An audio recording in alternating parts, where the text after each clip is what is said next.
I can't believe I watched this show. I never watched Rampage, ever. I never watched Rampage, but I said that Grand Slam is one of the rare occasions where I actually will watch Rampage. And then I got into the show, and to my surprise, the show was 2 hours. So, it was a buy one, get one free of something I didn't pay for, of something I did not want. So, I watched 2 hours of Rampage, but I did it for you. I did it for you because I know people say, hey, you have to talk about Grand Slam. It's a 4-hour event.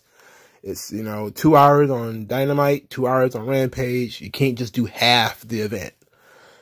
So I tried to muscle my way through this 2-hour show. This show wiped me out. It absolutely wiped me out. I didn't know what to do after this. But here we are.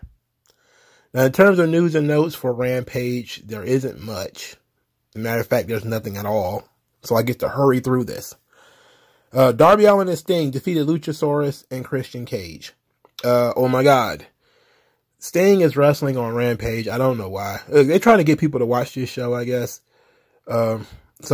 Starting with this is fine because I'm actually... Only person I don't like in this situation is Luchasaurus. And I don't really like the booking of Darby Allin, but I respect it. At least I get it. But Darby Allin and Sting winning the match because Darby Allin pinned Christian. Kind of has implications for a Collision, so that's fine. Also not upset that, Sting continues to not lose.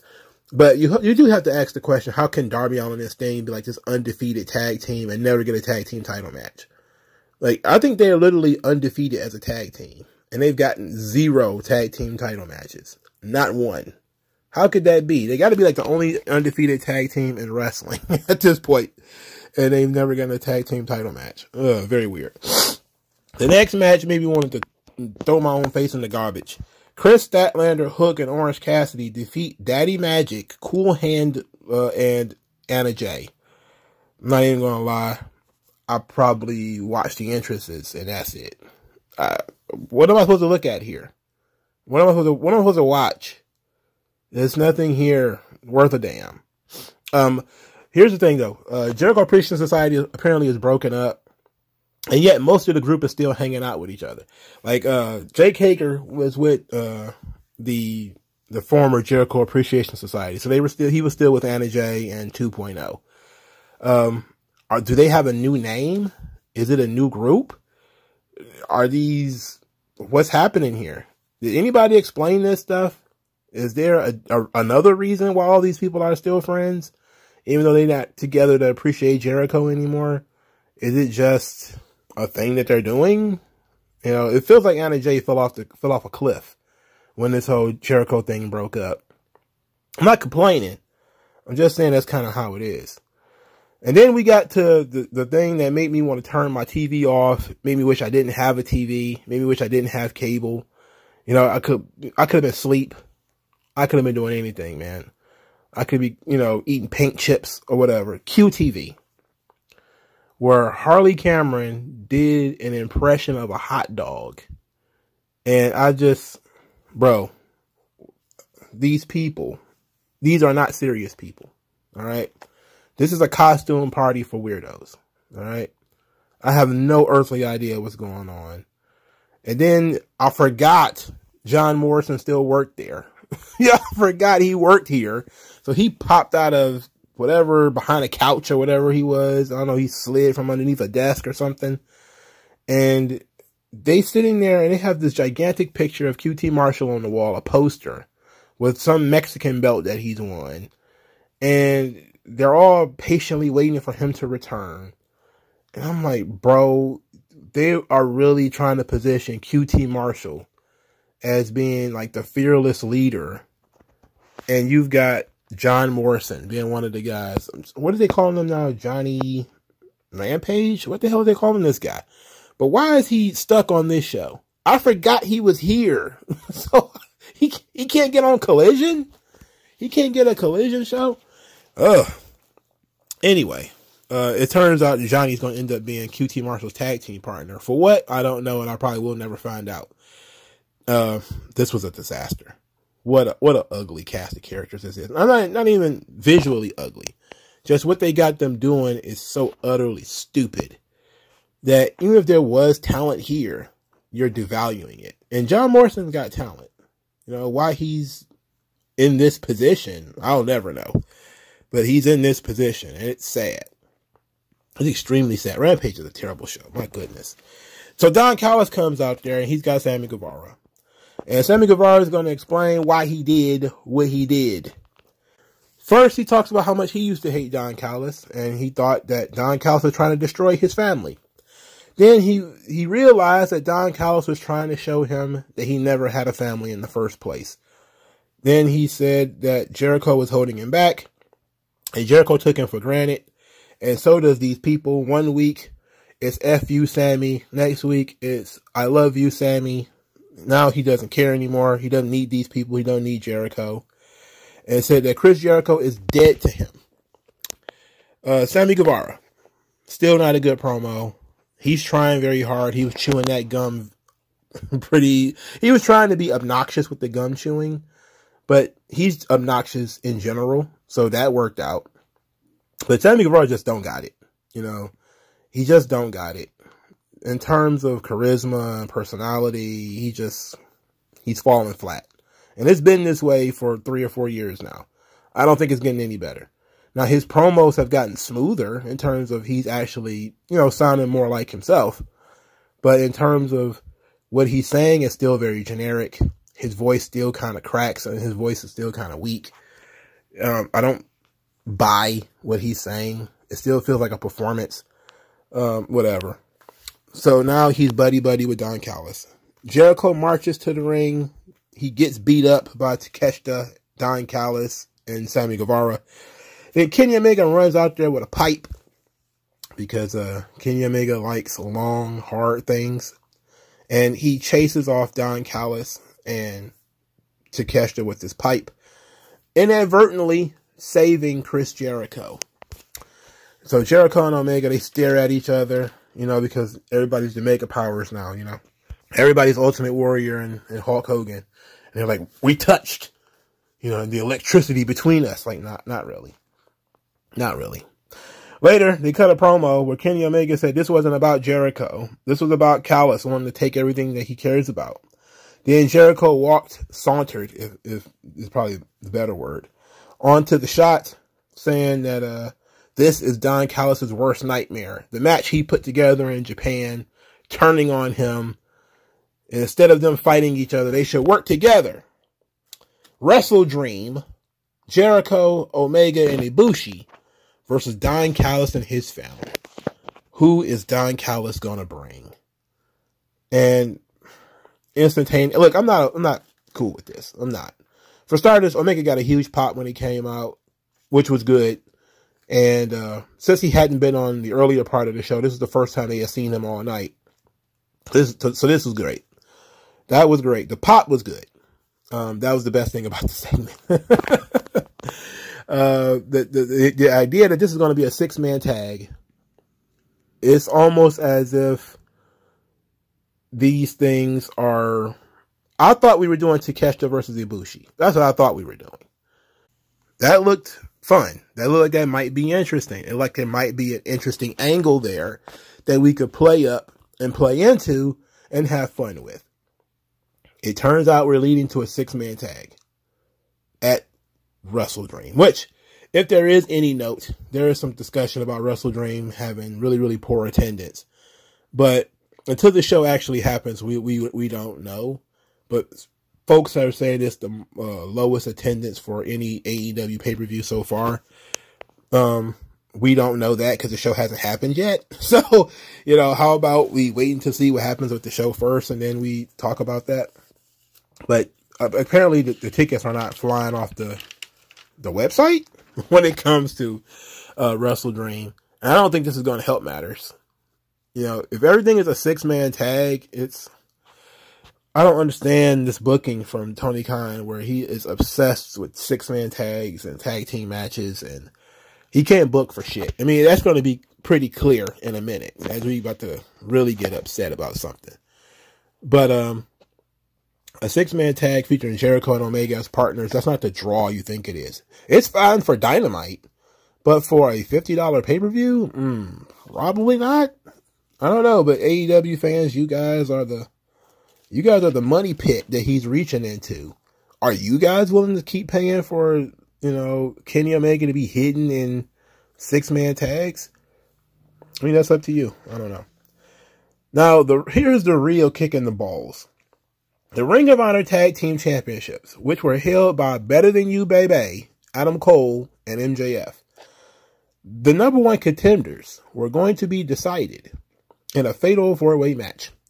The Best Friends, the Hardy Boys, yes, the same Hardy Boys from the 1990s, the Kingdom, and the Righteous, Vincent and Dutch.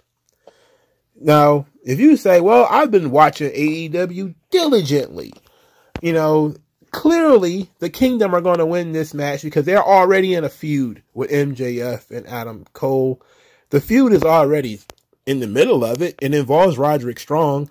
So it makes sense for nope, the Righteous one. Wait, what do you mean? What do you mean? The Righteous, the hot new tag team in AEW.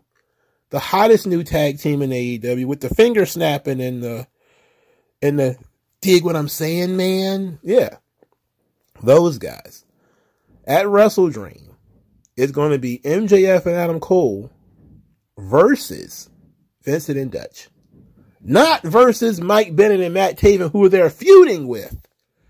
No, no, no. Not them. But with these other guys. Vincent and Dutch. And you tell me that Tony Khan's Booker of the Year? He's not even Booker of that little cubicle that he stays in. I'm pretty sure a lost kitten stumbling around backstage would probably put together a better show by accident than Tony Khan has done on purpose, especially in recent times. Now, Grand Slam, the Dynamite portion, was perfectly well booked. Whoever helped him with that should help him with the rest of it.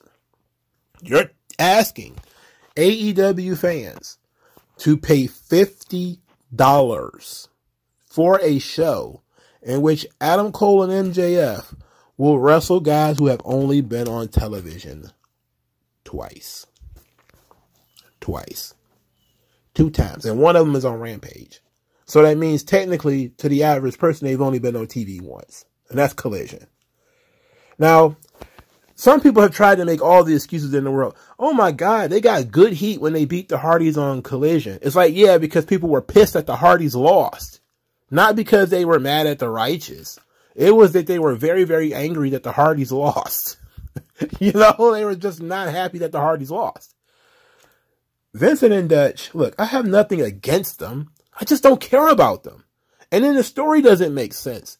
They're already feuding with the Kingdom. Why is Adam Cole and MJF feuding with the Kingdom? You know, getting into arguments with them. They're confronting Adam Cole and all this kind of stuff. Why is that happening if the Kingdom are not going to get the tag team title match? Why is that happening? Explain that to me. Deconstruct that for me. Oh, we're going to do it at a later date. Really?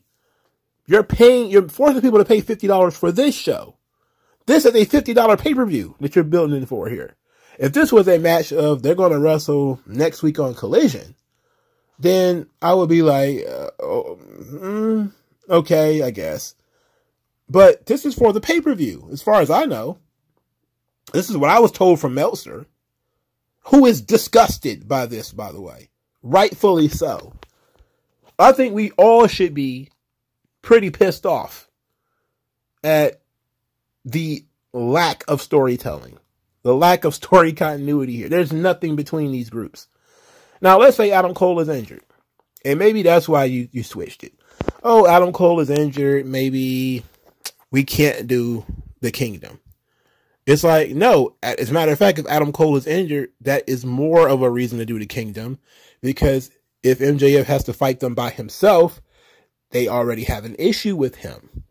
And Roderick Strong can help them. You know, jump from his medical bed to help them. This is dumb booking. This is stupid. The story is right there. You wrote this damn story right into your own hands, and then you slid right through your fingers. How did you manage to do that? Goofy. Straight up goofy shit.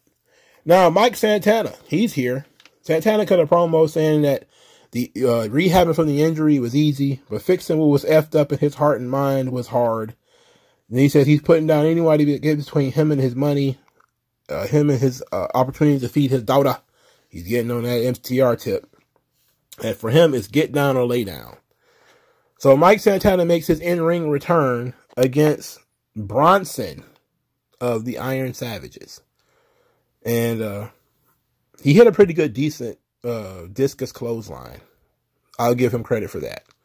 I'm always a booster for Santana, especially of the two guys that were involved in that tag team.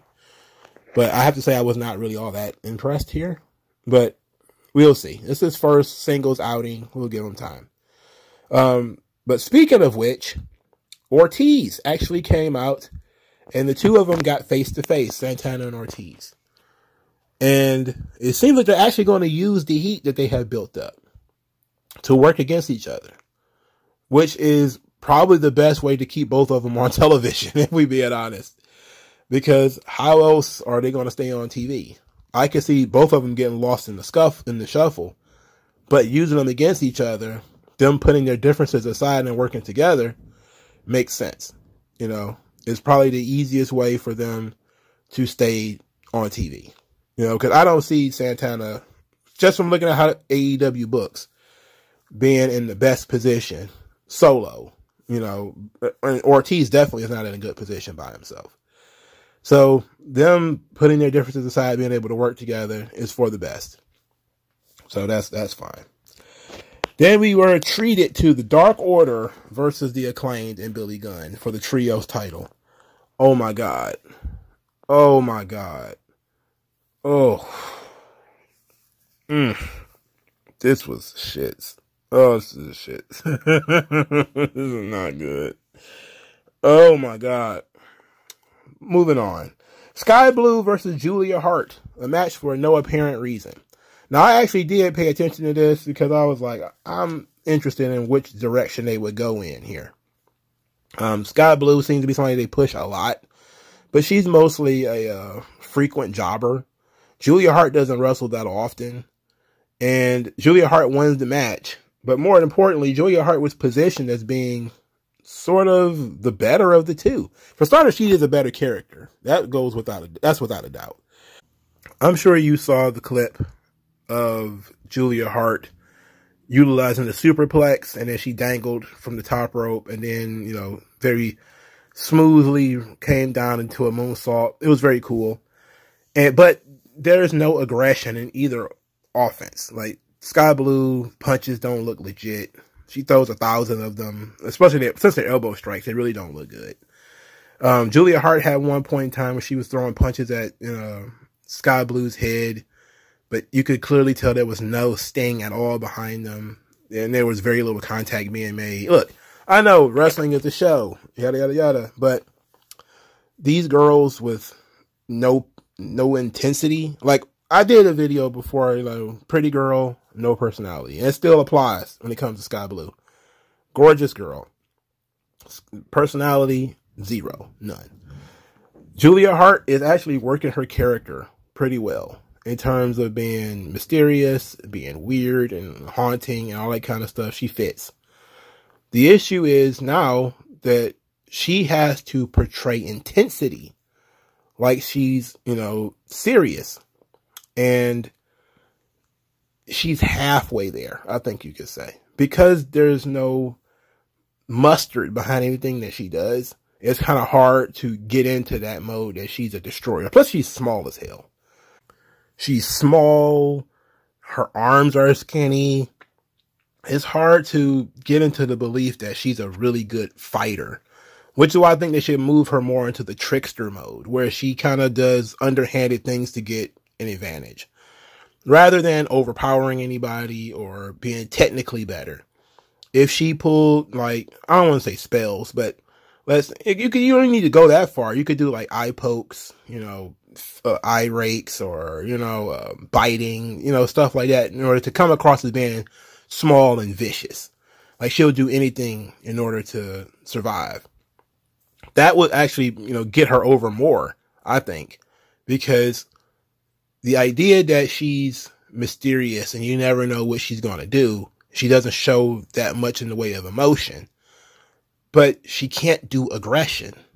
So she has to probably do crazy, you know, and that's, I know, another girl with a crazy gimmick, but it's like, well, what else can she do? She's too small and cute to be intimidating. You know, she's too much of a kitten to be a tiger. So what else can you do outside of just having her do weird things? You know, maybe freak people out. I don't know. You know, maybe she spits up, you know, blood at one point in time or something like that. I don't know. But the idea that she's just going to like physically dominate Chris Statlander, who it seems like that's going to be her upcoming opponent, which is why she won this match. Because they've been building Julia Hart as being undefeated all year, and, you know, apparently they're pushing her towards Statlander, which is fine, but she's not a physical threat. She's too small. And then, you know, I can see Statlander just standing up in her little submission hold here. So to me, I'm just kind of like, how else do you get an advantage?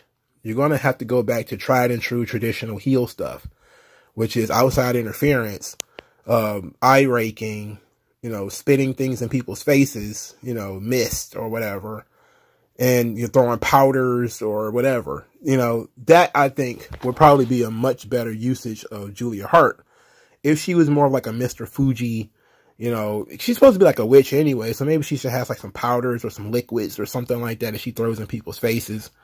Eye rakes and, you know, hair pulling, that kind of stuff, to try to give her an unfair advantage. But this thing where she's just going to throw people all over the place and punch people in the head very angrily is like, that's not going to work, because nobody believes in that. You know, I don't believe she can throw a punch that could hurt somebody. But at least this match was one of the better things on the program, which is sad for this program anyway. Oh my God. They put the Dark Order on this show, bro. The Dark Order and the Best Friends on here. You know this is a garbage show. So the Bang Bang Gang, they were backstage. Jay White was talking about meeting Andrade El Idolo in Japan in 2015. And Andrade wouldn't remember that, but he remembers it. And soon, everybody's going to know his name. So, despite the fact that the Bang Bang Gang, they were making fun of Andrade's name and making fun of Spanish and how you're supposed to roll your R's and all this kind of stuff. Andrade El Idolo. In any event, they're saying that, oh, Jay White was a young boy in 2015. Andrade was kind of a star in Mexico and Japan. You wouldn't remember meeting me then, but, you know, I'm a big star now. Okay. I see why we might be able to go that route. We probably could have saved this for the opening of a Collision, but I like Jay White, personally. The rest of these clowns, I'm not so sure. I like the Gun Boys, but Juice Robinson, my goodness. My goodness, my goodness, my goodness. He didn't stink up the joint, but, you know, because this was just a nothing promo segment with some gags in it, but Juice Robinson was on this show. Boy, oh boy, oh boy. We can't get John Morrison wrestling on this show at all, but we can get the Dark Order, we can get Best Friends, we can get fucking Iron Savages. Main event of the evening, the Mogul Embassy, Khan, Toa Leone, and Brian Cage. You know, the three guys that look like they've been carved out of granite. They lose. Of course they lose to the Elite, or they call the Hung Bucks. You know, the Hangman Adam Page and the Young Bucks. And they dropped the Ring of Honor 6-man tag team titles, which I forgot existed, to the Hung Bucks. And let me tell you the truth. Swerve came out, I think mid-match, maybe early in the match. He's wearing this great fur coat. It looked good. Press Nana got to do his dance, which is taking over the internet, It's taking over the world, this Prince Nana dance. And I'm very glad, because when it started getting over with me, I thought I was just weird. But then I was like, you know, I started seeing other people. I'm like, okay, it's not just me. You know, the dance is just getting over now. So, you know, the dance is more over than anything that was happening in this match, if we're being honest. But it was what you thought it was. 100 super kicks. The big guys are completely ineffective, despite the fact that they can catch you while you're in midair. Despite the fact that each one of them is twice the size than the Young Bucks. Nothing matters. Complaining about it does you no good. So Swerve's team loses, and the Young Bucks and Adam Page win the Ring of Honor 6-man tag team titles. But here's my issue. Brian Cage has now lost, I think, back-to-back weeks or twice in a row. AR Fox got kicked out of the group for losing once. You know, how many times is Brian Cage going to have to let him down? Shouldn't Swerve, who, you know, again, kicked a man out of the group for losing one match, despite the fact that it was, okay, he lost to an 18-year-old. All right, that's kind of embarrassing. I get it. I get why you might be embarrassed by that. But how many times does Meat Castle Brian Cage have to let you down before you kick him out too? You know, what about the other guys? They lose a lot too, you know, unfortunately.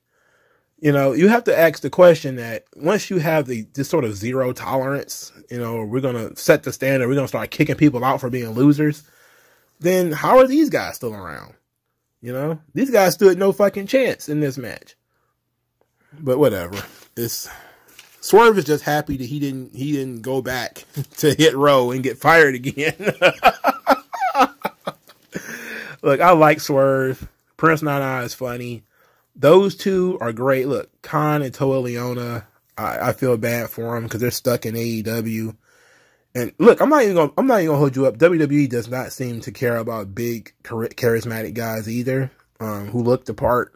That seems to be going out of style in wrestling for some reason. I don't get it. It seems like the more in shape you are and the more charisma you kind of have, the more you look like a vicious beast, the less likely you are to win.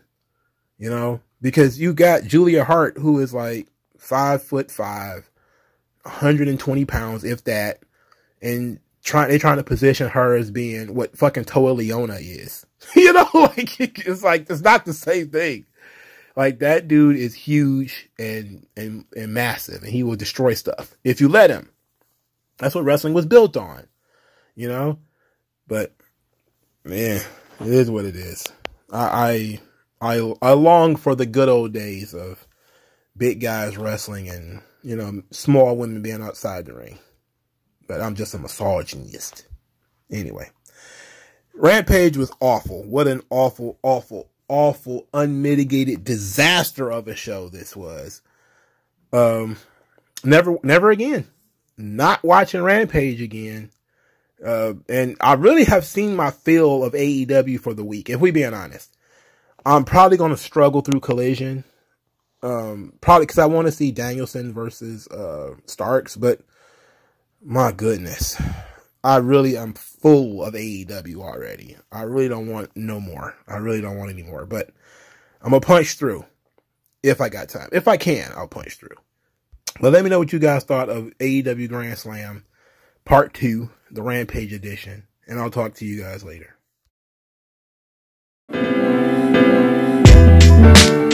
Tell me what's worse than learning all that you led to believe was all horse crap. They just